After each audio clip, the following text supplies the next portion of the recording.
بسم اللہ الرحمن الرحیم۔ السلام علیکم پیارے دوستوں۔ بنی اسرائیل میں ایک بڑا نیک انسان تھا۔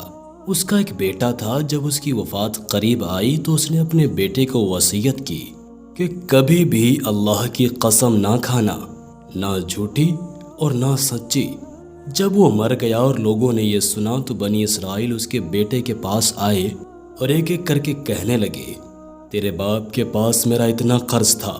وہ ہر ایک کو اس کے کہنے کے مطابق رقم دیتا رہا، حتیٰ کہ یہ بیچارہ غریب ہو گیا، اور جب کوڑی بھی اس کے پاس باقی نہ رہی تو وہ اپنی بیوی اور بچوں کو ساتھ لے کر نکل کھڑا ہوا اور دریا میں کشتی پر سوار ہو گیا۔ خدا کا حکم کہ کشتی ٹوٹ گئی اور یہ چاروں ستم رسیدہ علیحدہ علیحدہ ایک ایک تختے پر بہنے لگے۔ باد مخالف نے ہر ایک کو ایک دوسری سمت میں جا پھینکا۔ یہ شخص جس نے مدعیوں کے ظلم سے وطن چھوڑا تھا ایک جزیرے میں پہنچ گیا جہاں کوئی آدم زاد نظر نہ آتا تھا۔ حیران تھا کہ کیا کرے۔ اتنے میں ہاتف سے ایک آواز آئی کہ اے ماں باپ کے ساتھ احسان کرنے والے، اللہ تعالیٰ چاہتا ہے کہ تجھ کو ایک خزانہ ملے، فلاں جگہ جاؤ اور وہاں سے خزانہ نکالو۔ یہ وہاں پہنچا تو اس مقام سے واقعی خزانہ مل گیا۔ پھر اللہ تعالیٰ نے کچھ آدمی کہیں سے وہاں بھیج دیے۔ اس نے ان سے بڑا اچھا سلوک کیا اور اس کے نیک سلوک کی خبر گرد و نواح میں پھیل گئی اور مہمان نوازی اور غربا پروری کی دور دور تک شہرت ہو گئی۔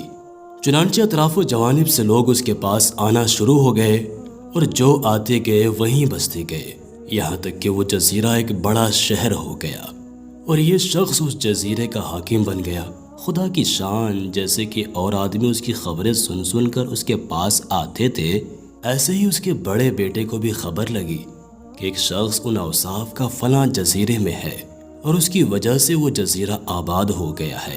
یہ سنتے ہی وہ بھی ادھر کو روانہ ہو گیا۔ منزلیں طے کرنے کے بعد اس جزیرہ میں آیا اور حاکم جزیرہ سے ملاقات کی۔ حاکم جزیرہ نے اس کی بڑی آؤ بھگت اور خدمت کی اور اسے اپنے خاص لوگوں میں داخل کر لیا، باوجود اس کے ایک دوسرے سے ناواقف ہی رہے اور اپنے رشتے سے بھی بے خبر رہے۔ اسی طرح ایک دوسرے دن اس کے دوسرے بیٹے کو بھی خبر لگی اور وہ بھی حاضر خدمت ہو کر اپنے بڑے بھائی کی طرح شرف خدمت سے بہرایاب ہوا۔ ابھی تک دونوں ایک دوسرے سے انجان ہی تھے۔ اب ذرا جزیرے کی حاکم کی بیوی کا حال سنیے کہ وہ کسی دوسرے جزیرہ میں پہنچ گئی اور ایک شخص نے اسے اپنے گھر میں ڈال لیا۔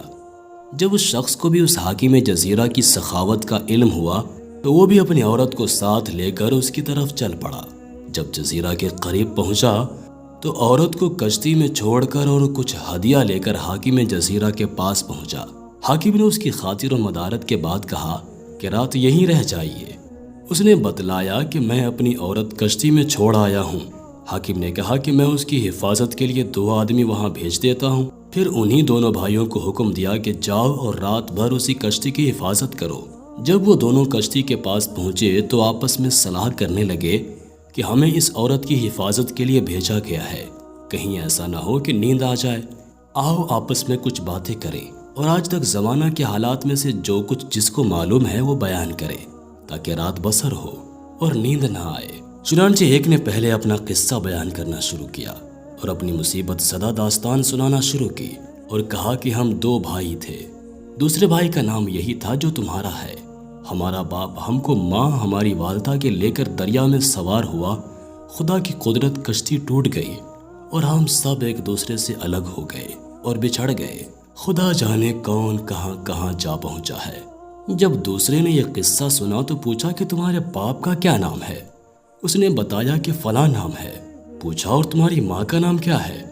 اس نے ماں کا نام بھی بتایا۔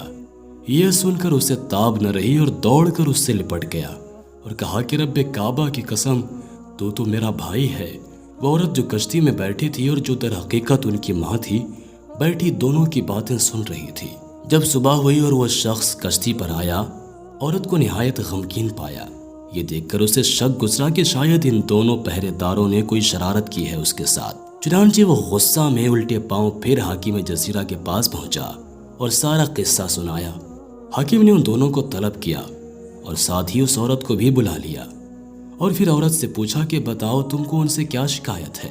وہ بولی جناب ان دونوں سے کہیے کہ یہ رات والا قصہ پھر سے سنائے۔